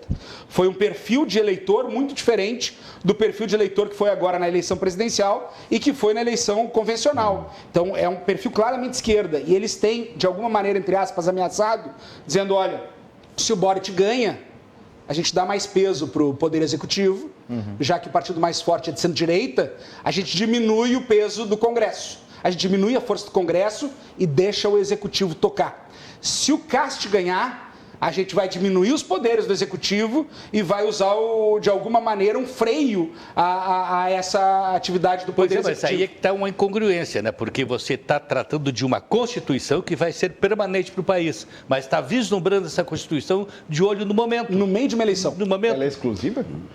Ela é exclusiva, mas ela não é uma Assembleia Constitucional. Ela é tida como uma Convenção Constitucional porque tem limites. Então, alguns limites tu tem, por exemplo, tu não pode alterar o presidencialismo. Então, alguns limites ela tem. Mas a gente sabe que quando é convocada uma constituinte, mesmo que derivada, quem se limita é a constituinte. Em um dado momento, eles podem extrapolar e isso vai ser decidido pelo judiciário. Quem é o órgão que vai mediar isso? Então, o Chile tem, e a gente conversou na universidade com 2 constituintes de partidos. A maioria dos constituintes são independentes, mas independentes de movimentos sociais de esquerda, e eles estavam muito preocupados, dizendo, olha, a gente tem um risco aqui de uma venezualização do Chile, se tu tiver uma constituinte que realmente queira se impor em relação ao resultado das urnas na eleição que se apresenta agora no segundo turno, em 19 de dezembro. Isso aí chama a atenção que o Chile escorregou para os extremos, porque desde o fim da ditadura do Pinochet, o Chile oscilou entre centro-direita com Pinheira, centro-esquerda com Bachelet. Foram se alternando no poder, sempre ali, centro-direita. Agora não, agora escorregou ou extrema-direita ou extrema-esquerda. Essa vai ser a E o voto decisão. é facultativo lá. Votaram 47%. 53% tiveram de abstenção. O plebiscito, 51% de presença. A eleição de governador, 41% de presença. Então, teve 47%, de alguma maneira, mas numa eleição presidencial assustou, foi menos de 50%. E o segundo turno da eleição de governador teve 20% de participação. Então, agora é o medo que as pessoas têm. Será que pelo fato de ter 2 extremistas, o eleitor do Parisi, que é um eleitor apolítico, vai ficar em casa? Ou ele vai votar, já que o voto é facultativo? Será que o fato de ter 2 extremos, esse eleitor que é mais de centro, vai querer decidir por um ou outro, ou vai ficar mais em casa? Então, os analistas lá estão batendo cabeça, e eu diria que o Chile, que é uma das grandes democracias, uma democracia sólida, que é um grande exemplo na América Latina, hoje está em risco. E merece uma atenção. Que bom que a Transparência Eleitoral e a KOS estiveram lá, que bom que a gente teve como Observatório Internacional. Lá o voto é em urna de papel, e são 4 votos. As cédulas são mais ou menos uma folha, um pouquinho maior do que uma folha do Jornal do Comércio. Uma cédula um pouquinho maior que uma folha do Jornal do Comércio, e realmente algo um pouco complexo. Eu acompanhei uma senhora que levou 9 minutos para votar. 9 minutos para votar. Votaram 7 milhões e 100 mil pessoas. Imagina fazer isso no Brasil, com seus 200 milhões de eleitores. Nada a contestar quanto à lisura do processo. É legal isso de ver, primeiro, os políticos e os candidatos polarizados. O povo não. Conversando com o povo, tu não via aquele clima aguerrido. Tu via uma decepção. Estão decepcionados. Via de regra, decepcionados. Conversei com muitos que diziam, eu vou votar no Parisi. Os analistas diziam, não, Parisi vai ser o 5º, o 3º nesse voto de protesto. E o que a gente pode perceber ali é que eles, diferentemente do Brasil, claro que tem algumas questões, por exemplo, 15 dias antes da eleição não pode pesquisa, eles têm uma série de previsões em relação a isso. Mas o último dia de campanha deles era showmício. Então, eles têm um pouco mais de liberdade, eles tutelam menos o povo, eles acreditam mais que o povo sabe decidir e sabe escolher. Essa senhora que ficou 9 minutos, ela ficava no celular falando, botava a coisa dentro da bolsa, tirava a coisa dentro da bolsa, porque ali era uma sala fechada, digamos assim, mas é um pano preto que com o sol tu via o reflexo. Ela falava no telefone, botava na bolsa, tirava na bolsa, e eles não estão preocupados com isso. E quem cuida são de 3 a 5 mesários. É muito engraçado, é o voto cantado. Eles abrem primeiro a urna, vai lá, pega, Boric e mostra. Cast e mostra. E aí estão os fiscais do partido na frente e o voto dele tem que ser um traço. Se tu faz um X, tem dúvida se aquilo é válido ou não. Então, às vezes, olha, nulo, bota ali e nem mostra para os fiscais. E a coisa, de alguma maneira, porque acreditam realmente que não haja má fé, acreditam realmente... E pelo que eu vi... Ou seja, escrutínio se dá ali mesmo, então? Escrutínio público. Escrutínio público. Logo termina a votação. Mostrando o voto. Eu botei até no meu Twitter, quem quiser acompanhar, Gustavo _Paim, eu botei o vídeo do voto cantado ali, botando voto a voto, e não há maiores questionamentos em relação a isso. E é engraçado que, como eles fazem por confiar, no Brasil isso não funcionaria. Sejamos sinceros em relação a isso. O Chile deve ter mais ou menos 50 mil mesas eleitorais. A gente não vai confiar, por exemplo, que a gente tenha mesários em tantas essas mesas, que a gente não corra risco de daqui a pouco ter alguma alteração de resultado. E ali o que se via claramente é uma descentralização da apuração. Que a autoridade é o mesário, a autoridade é a mesa. E eu vi várias mesas com jovens todos de menos de 30 anos, 4 pessoas todas de menos de 30 anos, que são as autoridades eleitorais. Eles fazem a apuração, enquanto uma está lendo o voto, a outra está fazendo aqueles quadradinhos, sabe? Faz 5 aqui, vai marcando, depois conta o número de quadradinhos do voto de cada um. Ali eles digitalizam e mandam para o central, mas já com o resultado apurado em cada uma das mesas eleitorais. Então tem que ter uma confiança em todo esse povo que trabalha nessas mesas eleitorais. Com certeza o Jurandir, como eu, né, o Jurandir, lá na Rádio Guaíba mesmo, eu fiz muitas coberturas. Na Rádio Guaíba, depois também com o Flávio Alcaraz Gomes na Rádio Farroupilha. Coberturas assim, né? Mas centralizadas, né? Eles mandavam tudo para um grande ginásio e faziam tudo naquele grande ginásio. Agora não. É como se no Colégio do Voto, Ramiro. No Santa Família. É como no Santa Família, tem umas 20 urnas ali, cada um dos mesários apurasse os votos dali e já mandassem os votos finais dali para a centralização. Eu fiz cobertura lá no Petrópolis, Clube Petrópolis, no Partenon, na Sojipa. Então se mandava para lá e os repórteres ali, os mesários, aqueles fiscais dos partidos e tal. E realmente era bem assim, quer dizer, eles faziam a apuração, botavam os quadradinhos, papassa e contavam, é mais ou menos parecida. Eles mandavam a urna para lá e aí centralizavam a apuração. Centralizavam em vários pontos. O que de alguma maneira é um risco, porque tu está mandando a urna e demorava muito, né? Isso que foi uma coisa que me chamou a atenção. A eleição terminou às 6, era 7h30, tinha gente na fila ainda. Mas a eleição presidencial, a eleição terminou às 6 e às 8 horas, 2 horas depois, o Sichel estava reconhecendo a derrota. Já tinha quase 40% apurado, ele já estava reconhecendo a derrota. Foi uma. Quer dizer, a eleição presidencial, todo o Chile, no papel, foi apurado no mesmo dia. Na noite, já tinha 99% apurado de presidente. Então, eles realmente têm uma descentralização e uma apuração que é muito eficiente. Eles são muito satisfeitos com isso e não pensam em alterar. Mas claro que tem sempre a grama do vizinho, né? Aqui a gente tem o voto obrigatório e discute facultativo. Lá eles têm o voto facultativo e discute obrigatório. Aqui a gente tem a urna eletrônica, discute a do papel. Lá eles têm de papel e discute a eletrônica. Enfim, é sempre a questão da grama do vizinho. Mas se tiver a confiança, se a gente estiver bem servidos, como parece que eles se entendem dessa maneira. Ou seja, terminou a votação, já começou a apuração imediatamente ali. Imediatamente. Naquela sessão eleitoral. Eles esperam eles juntam os votos ali, tem o resultado, mandam o resultado para uma central eleitoral, seria isso? O serviço eleitoral, que é quem totaliza, mas já vai com o número de votos dado. Certo, quer dizer, vai o resultado final. Cada mesa eleitoral tem de 300 a 345 eleitores. Então, as urnas são uma caixa de plástico aquelas caixas de plástico grande. E aí de 300 a 345 votos em cada uma, que dá para saber o tamanho mais ou menos, e aí cada um já faz a sua apuração e já manda seu resultado.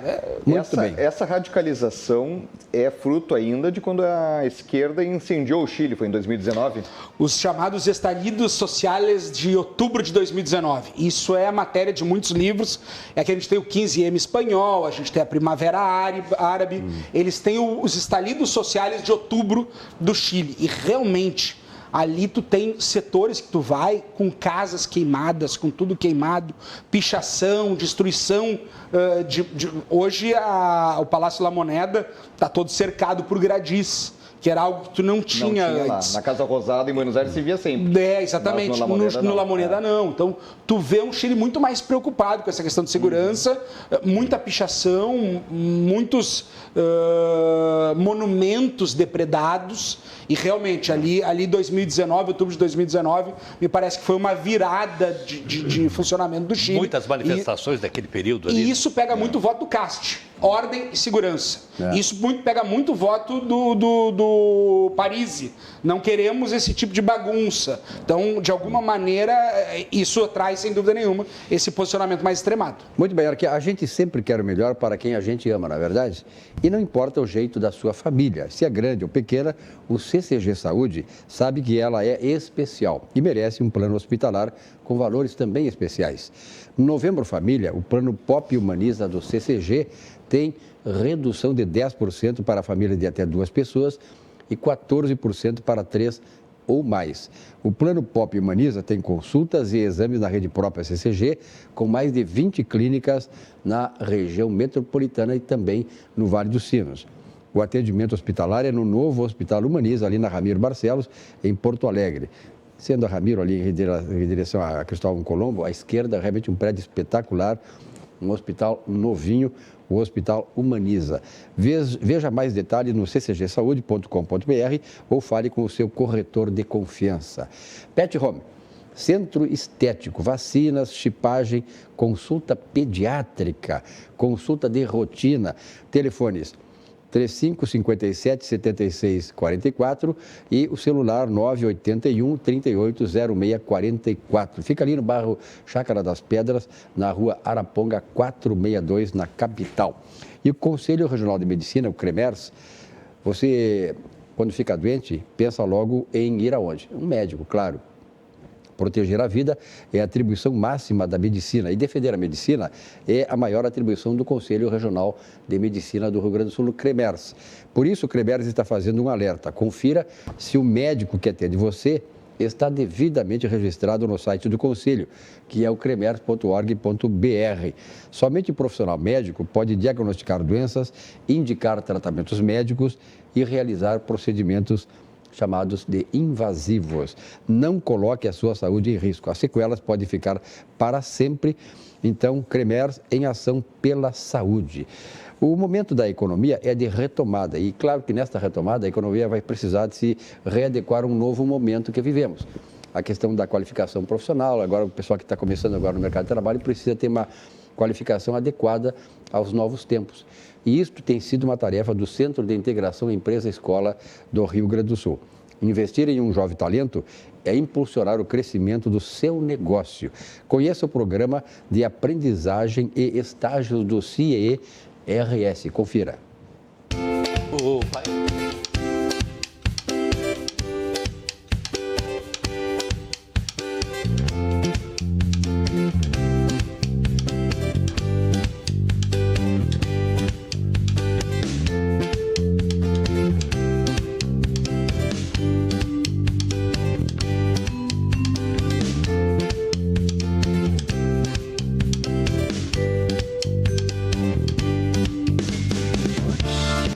A Aspecir Previdência é uma instituição da Previdência Complementar aberta, estabelecida em valores éticos como transparência e responsabilidade.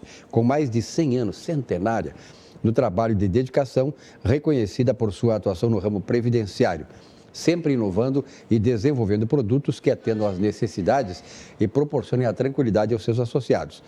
A Aspecir Previdência é a certeza de um futuro absolutamente tranquilo para você e a sua família. Agora, mais um pit stop aí no nosso tour gastronômico. Jurandir Soares, Ramiro Rosário e Gustavo. Vamos agora nos frutos do mar, né? Frutos do mar, falando em frutos do mar, nós falamos, claro, nos referimos ao Chihuahua. Chihuahua lá na Teixeira Mendes, 1216. Eu sempre digo, Jurandir, que é meu contemporâneo na área de cobertura jornalísticas. Eu também, quando trabalhei na Guaíba, ia muito lá. Aí nós ia lá na Getúlio Vargas. Na Getúlio Vargas, é isso que eu quero dizer, lá na origem, na Getúlio Vargas. Eu sempre conto, eu ia no cinema Marrocos, no cinema das 8 às 10 da noite de sábado e depois saía do cinema à direita, chegava no Chihuahua. Onde tinha uma associação dos criadores de Chihuahua.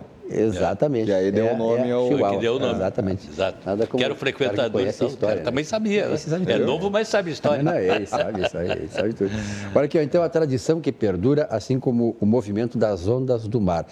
Gustavo, olha aqui, ó, casquinha de siri, moqueca de peixe, camarão adorê, bacalhau às natas. O que tu prefere, gente? Tu vai lá e tu pede o que lá? É tanta coisa boa. Sabe que eu sou um apaixonado por casquinha de siri. Casquinha de siri. Eu, por exemplo, não consigo ir para o litoral sem provar uma casquinha de siri, senão não cheguei no litoral ainda. Então não precisa ir para o litoral, pode provar aqui. No litoral eu vou na tainha assada. É uma beleza. Tainha assada. Eu me lembro que Jurandir, tu é dessa época também, era prefeito de Tramandaí, aquele, foi deputado federal, como é o nome dele, te lembra? Histórico de Tramandaí. Não é o Cecinho, o Cecinho era em Cidreira. Sim, tem o Paim, ou o Padilha. O Padilha era prefeito de Tramandaí. E eu trabalhava no Correio do Povo, a Rádio Guaíba e tal. E o Padilha mandava todo final de semana, eu acho que é julho, né? Que tem a festa do peixe, né? Julho. Ele mandava um micro-ônibus para levar os jornalistas lá. Cara, isso aí é. Mas esse aqui tu falaste, tainha tainha assada. Passava o dia inteiro. A gente tem aqui também na nossa festa do peixe. Aí também tem aquela tainha que fica tanto na Restinga, como fica ali nas E5, na Restinga e na frente do mercado ali. Ali também pega a tainha espetacular. Nós fazíamos um concurso lá para ver quem é que comia mais tainha. Sabe quem é que ganhava sempre? O irmão do Lazer, Lupe Martins, saudoso Lupe Martins, grande jornalista, amigo, Lupe, uma grande figura, Lupe Martins. Ninguém pegava, o Lupe comia 10 tainhas, cara.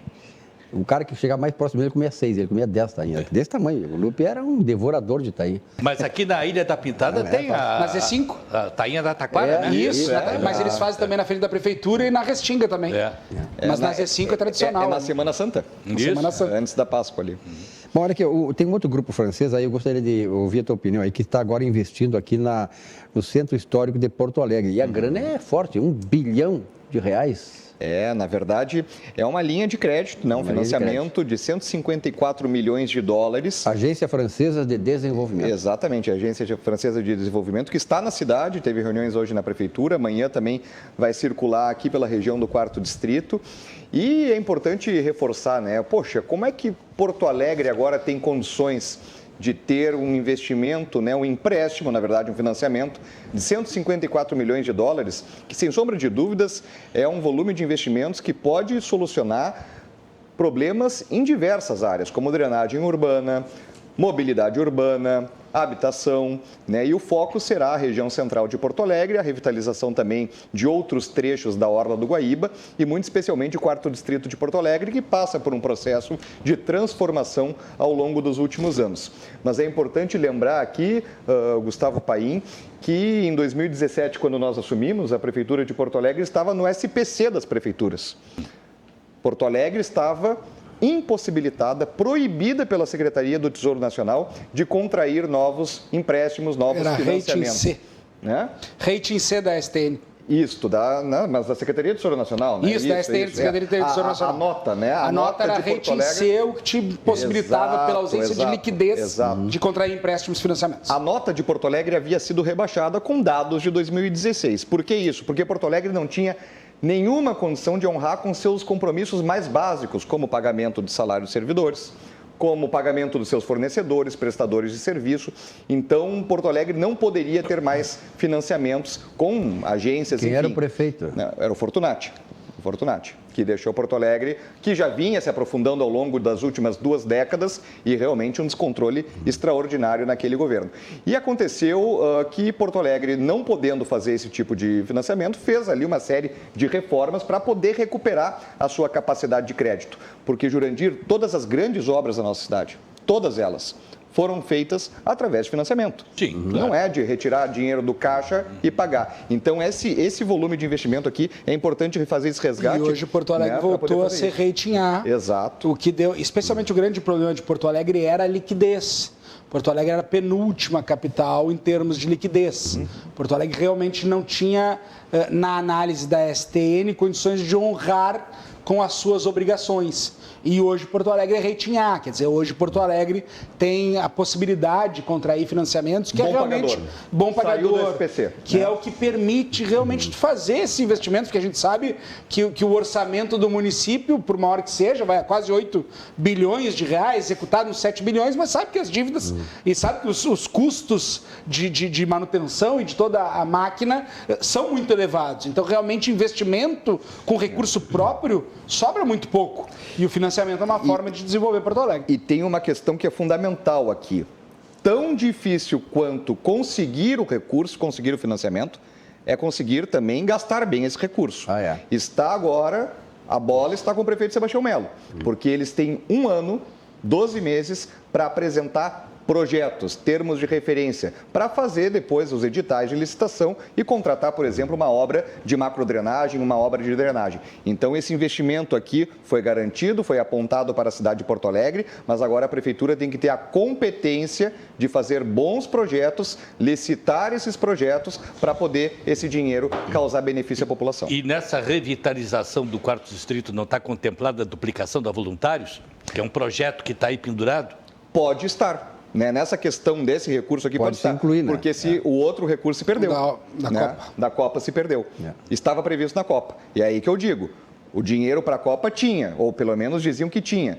Os projetos eram muito mal feitos, tão mal feitos que hoje a gente ainda tem as feridas abertas na cidade de obras inacabadas. Então, a grande responsabilidade do governo agora, do prefeito Sebastião Melo, é elaborar projetos sólidos, projetos que realmente possam ser iniciados e executados, finalizados. Senão, a gente não vai ver o recurso. E eu acho que é um outro momento, porque na Copa também tu tinha uma linha de financiamento que tinha uma certa urgência em razão da Copa e tu realmente, para te adequar, de alguma maneira, os projetos claramente não estavam à altura do que precisariam.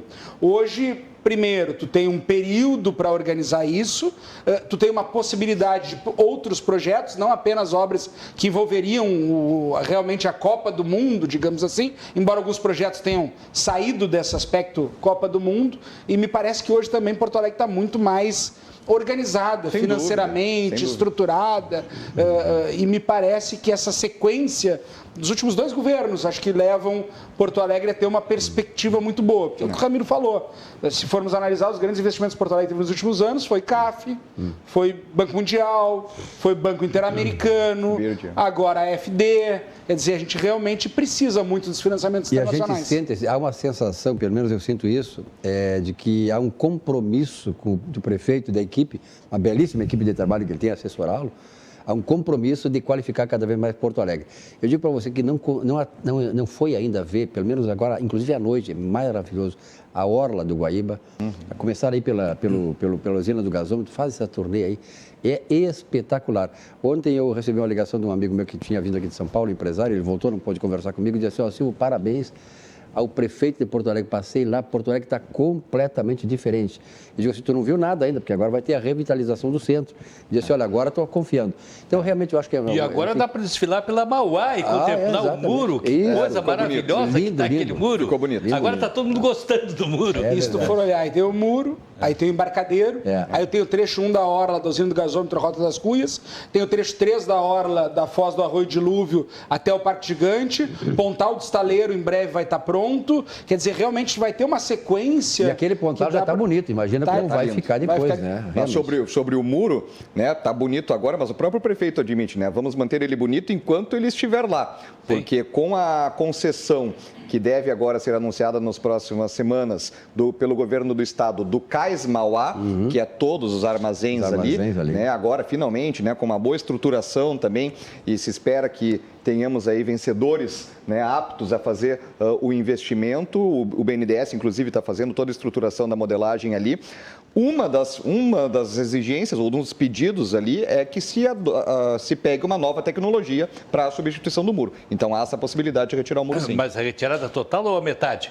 Aí é o que fala-se também que aí é o que a equipe, o consórcio vai apresentar. Tem que analisar, né? Porque há técnicos, há engenheiros que lidam com com drenagem que identificam que o muro, da forma como ele está hoje, ele já não contemplaria o centro da cidade, né? Nós temos diversas formas que o Guaíba volta, inclusive, para o refluxo, pelas redes de drenagem que estão ligadas indevidamente, diretamente ao Guaíba, né? Então, numa eventual cheia como houve em 41, não há uma garantia segura de que o muro, na situação como está hoje, ele acabaria protegendo a cidade. Mas nós fizemos importantes reformas ali, nas comportas, né? Que até isso não estava funcionando. Eu comemos, né? Vão 80 anos já, né? Dessa cheia aí.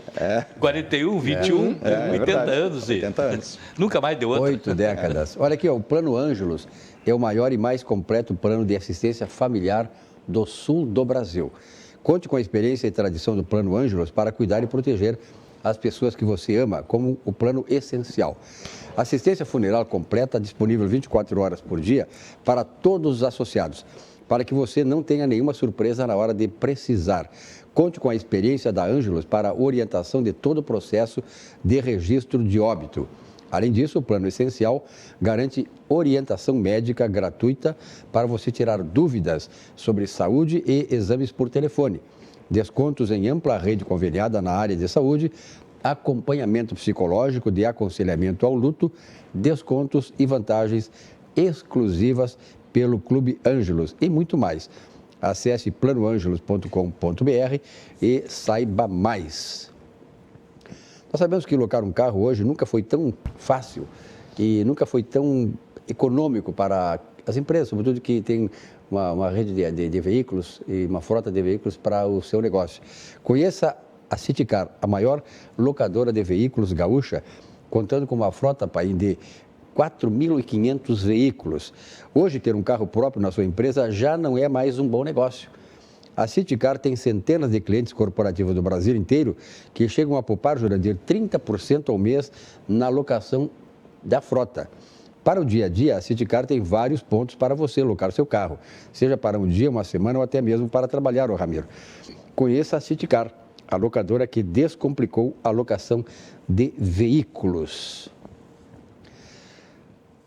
Muito bem. Olha aqui, ó. O melhor da culinária gaúcha, agora vamos fechar o nosso ciclo aqui de gastronômico, né? O nosso tour gastronômico com o Di Paolo. O melhor da culinária típica da Serra Gaúcha você encontra aqui no Di Paolo.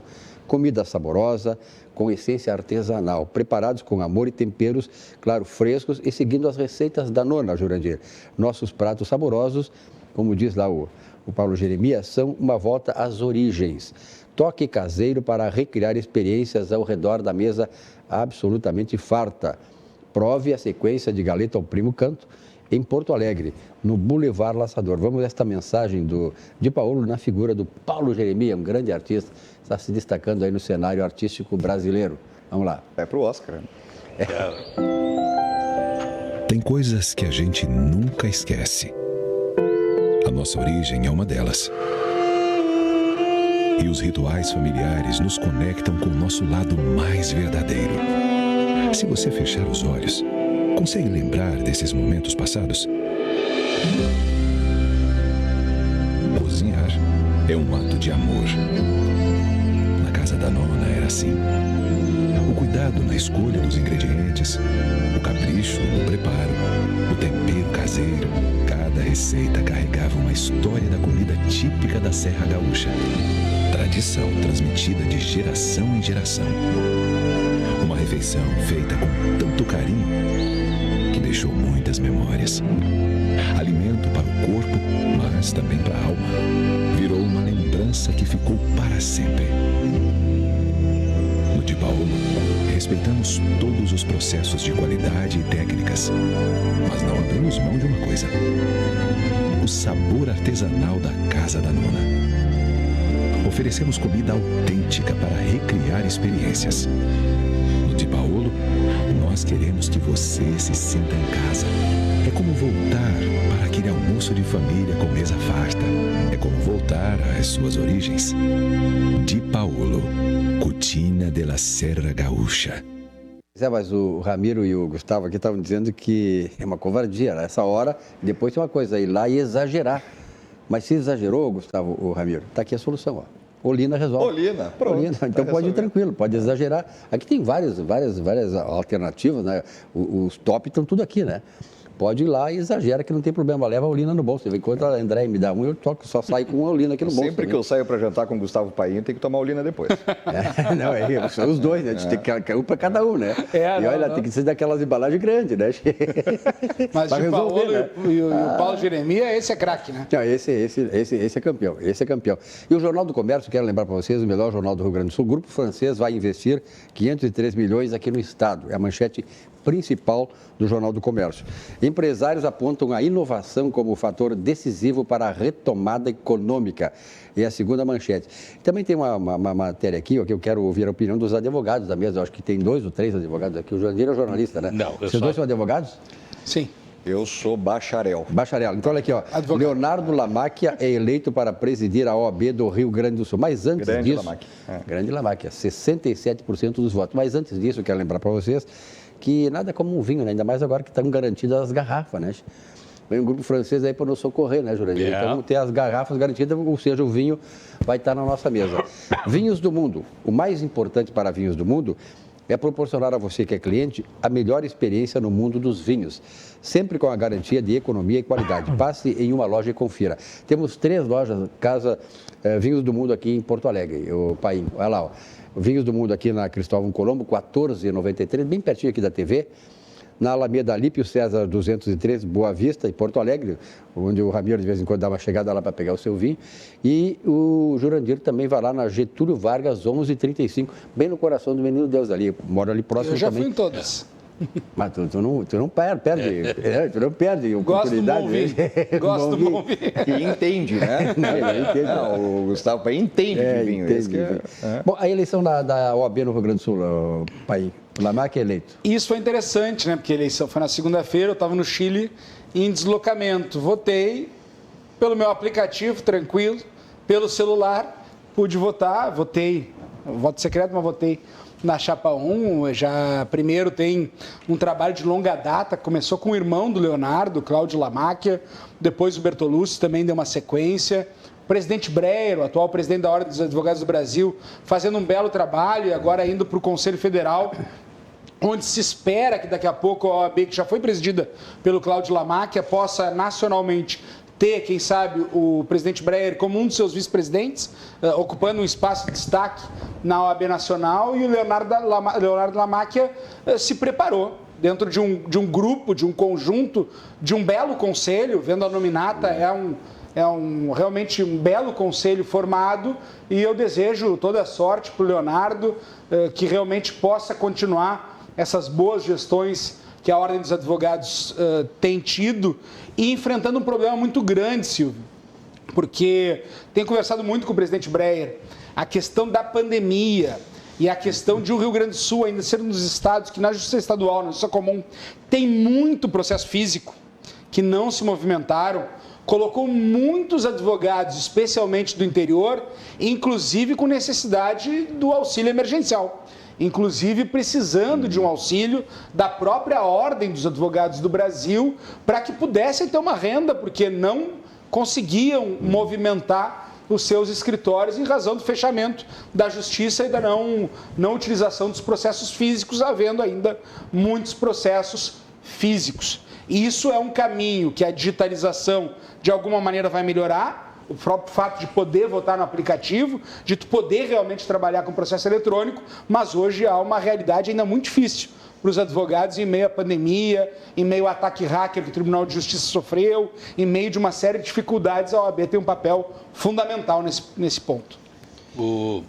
Eu quero também aproveitar para cumprimentar o meu colega gremista, Leonardo Lamáquia, né, que está assumindo já hoje. Pela manhã a gente conversou lá na rádio, desejando para ele o mais absoluto sucesso. Tenho certeza que ele vai seguir os passos do Mano Cláudio, né, que já fez uma administração extraordinária, não só aqui, mas em nível nacional também. E muito possivelmente Leonardo vai chegar lá também em nível nacional. Outro aspecto que eu quero aproveitar, Paim, tu falaste, né, que tu estava no Chile e votou pelo aplicativo. Isso que é a evolução. Eu quero votar para a eleição geral aqui neste país ainda por aplicativo. Discute-se voto em papel, voto eletrônico, voto digital, não sei o quê. Aplicativo, tá ali, passa. Tu pega o teu celular, faz o teu voto. Não deu tudo certo? Deu, onde Na OAB deu.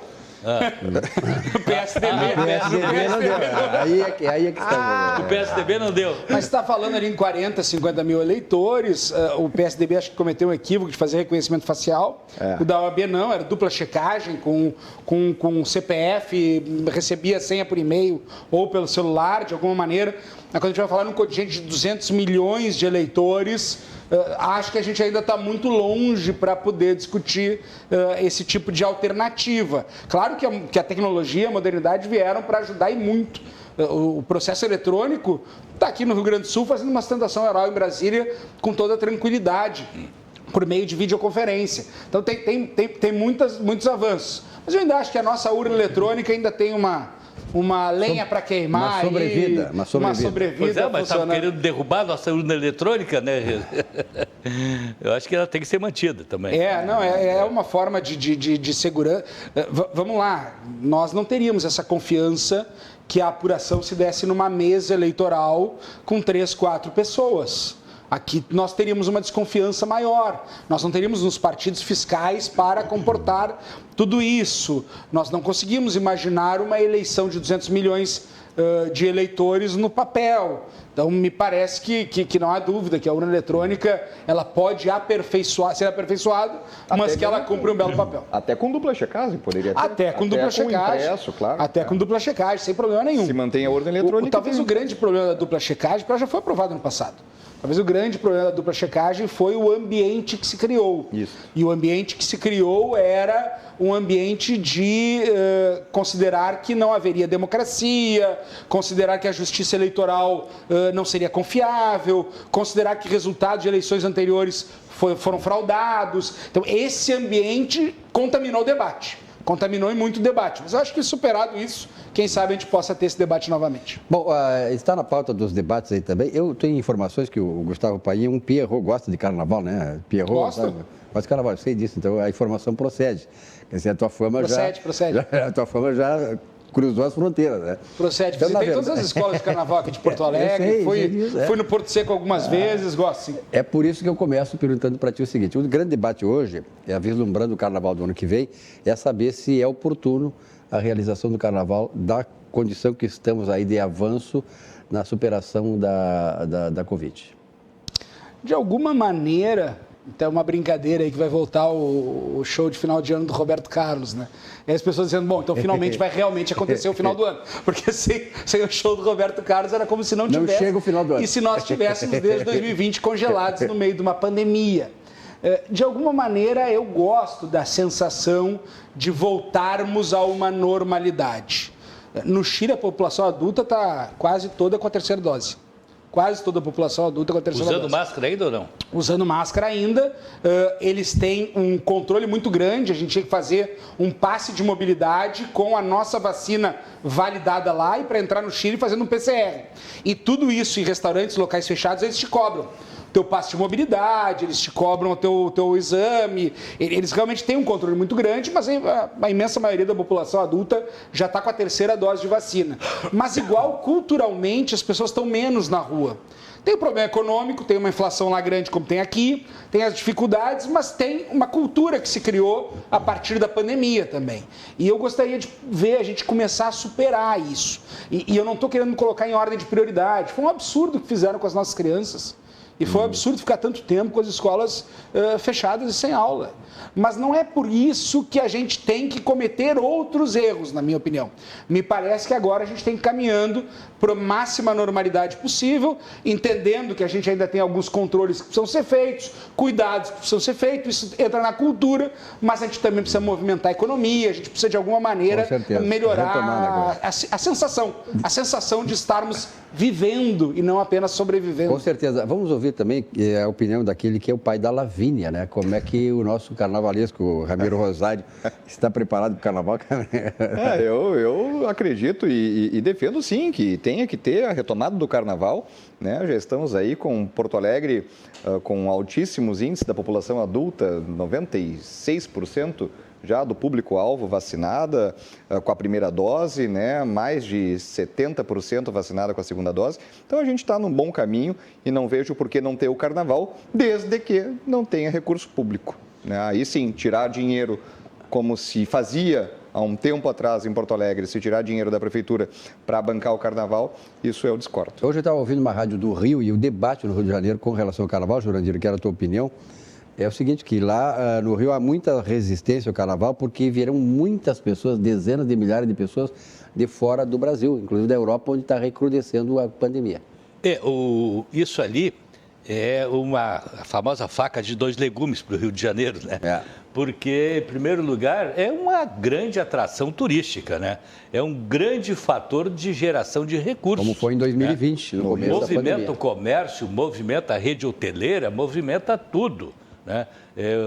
Turistas do mundo todo que comparecem. Então, tem esse aspecto. Para quem já está enfrentando um problema já há bastante tempo, seria a forma de dar uma aliviada.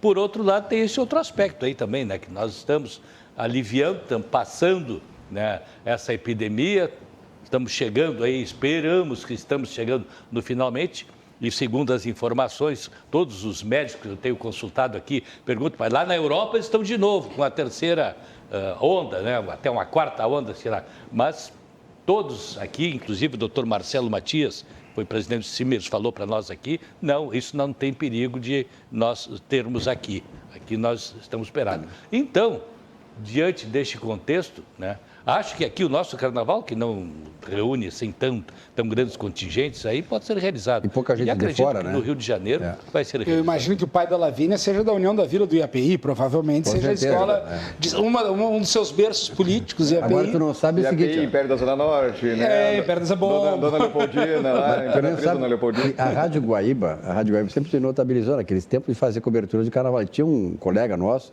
que era o rei do carnaval lá, né? O cara que todas as coberturas de carnaval estavam juntas, né? O cara tem um pé quente para carnaval. Esse cara aí era o carnavalesco. O Jurandir carnavalesco, então. A gente tem, olha só, a gente tem uma... Não é verdade, mas pode espalhar. A gente tem uma cultura de... Jura do Pandeiro, né? A gente tem uma cultura de jornalistas carnavalescos, o Cláudio Brito, André Machado, uma turma que sempre realmente se engajou muito no carnaval. E talvez algo que me chamou a atenção, por exemplo, para entrar no Chile, tu faz um PCR no aeroporto, gratuito. Isso, claro, que tem que se compreender bem a situação. Tu vai para o hotel e fica de quarentena até sair o resultado do teu PCR. Levou 7 horas o meu. Então fui para o hotel, fiquei 7 horas, recebi o PCR e poderia circular. Mas eles cobravam o PCR. Quando eu retornei para o Brasil, para entrar no Brasil, precisava do antígeno, não precisava PCR. Mas eu entrei sem ninguém me cobrar. Eu fiz o exame, mas eu entrei sem ninguém me cobrar o antígeno.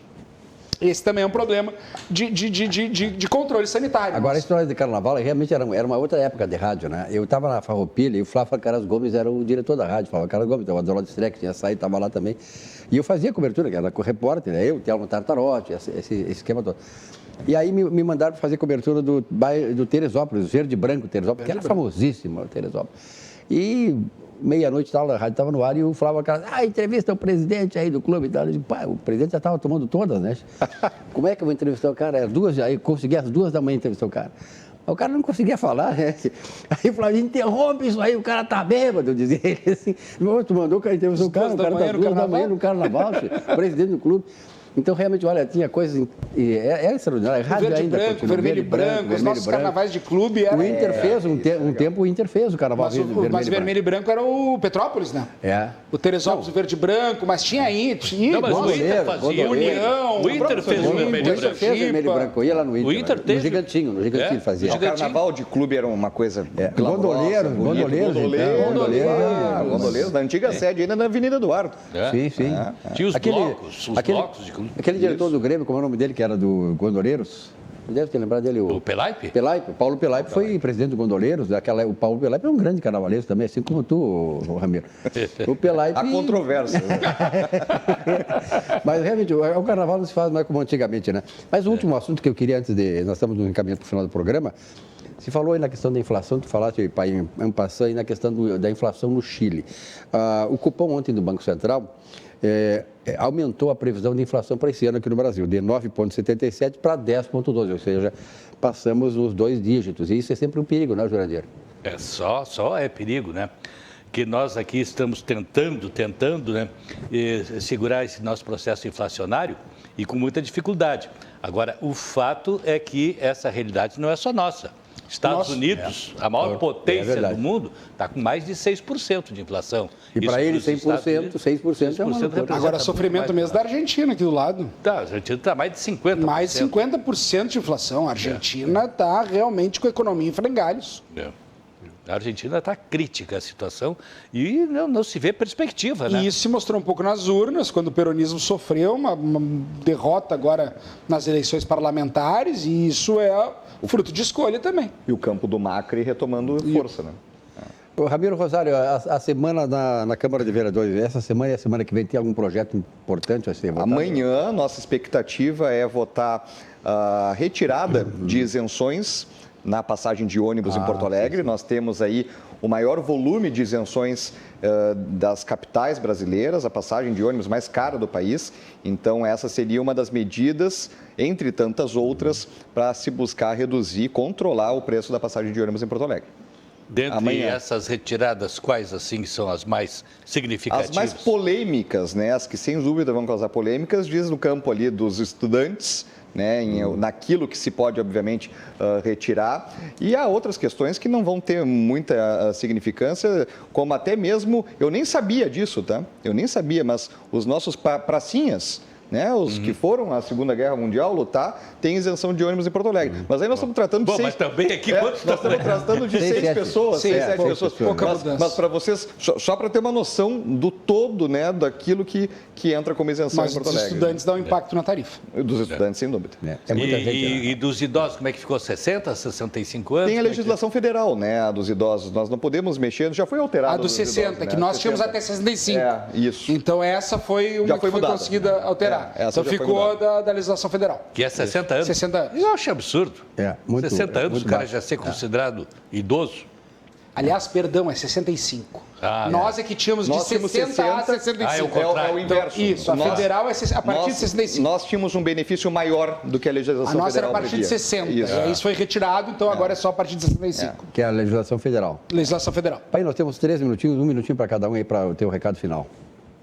Bom, o recado final é realmente dizer que, analisando um pouco da eleição do Chile, isso demonstra que nós temos que nos preocupar muito com a América Latina. A gente vê o que está acontecendo na Argentina, a gente viu uma eleição muito polarizada no Peru recentemente, entre extrema-direita e extrema-esquerda, inclusive com a filha do Fujimori. Acabou perdendo a eleição por um candidato que, com o máximo respeito, não parecia preparado para assumir o Peru. A gente vê uma eleição polarizada no Chile e, de alguma maneira, a gente precisa tomar um pouco de cuidado com a democracia na América Latina, e isso é fundamental que a gente tenha atenção para que a gente possa voltar a sorrir um pouco mais na América Latina como um todo. Hoje não há polarização e na Venezuela, está tudo tranquilo. Lá eles não têm muita preocupação com a eleição. Não tem, não. Ramiro Rosário. Deixar um grande abraço a todos que nos acompanham. É um prazer, sempre um privilégio fazer parte dessa bancada. A Aline. A esposa é a Aline. A esposa é a Aline. Aline, é brincadeira ver essa história. É a Lavínia. Agora tem que mandar um beijo para a Carol também, senão vou ter problema em casa. Ainda mais a Carol. Senão vou ter problema em casa. Dona Aline, é brincadeira essa história aí do carnavalesco, tá? Do não, Pierrot. Mas ela gosta. Ela gosta até de carnaval. Quando a gente foi, inclusive, juntos algumas vezes, né? No Porto Seco. Os dois carnavalescos. O recado final, Jurandir. O meu recado final é dizer que vou torcer para o Grêmio agora no desespero. Vamos lá, com o vinhozinho, que agora estamos garantidos. Né, vai rezar pelo Grêmio. Gustavo, Ramiro, obrigado. Jurandir, também a você, telespectador, obrigado pela fidelidade aqui. 29 anos, atividade no ar. Tenham todos uma boa noite aos gremistas, né? Vamos ver se torcemos aí para derrotar o Flamengo. Renato, por favor, Renato, tem uma estátua lá, Renato, que é isso? Boa noite para todos vocês, um bom sono amanhã, um novo encontro aqui, até lá.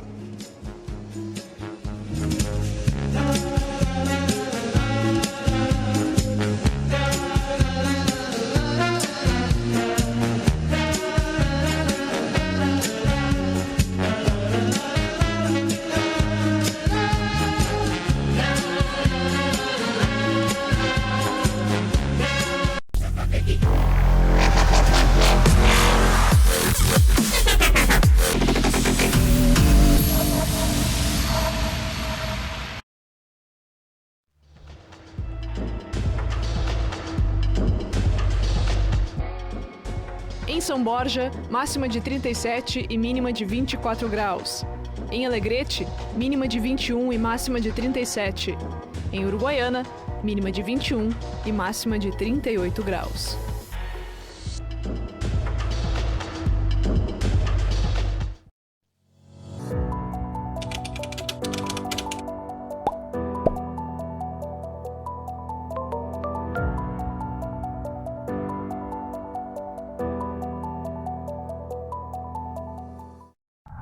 Acorde.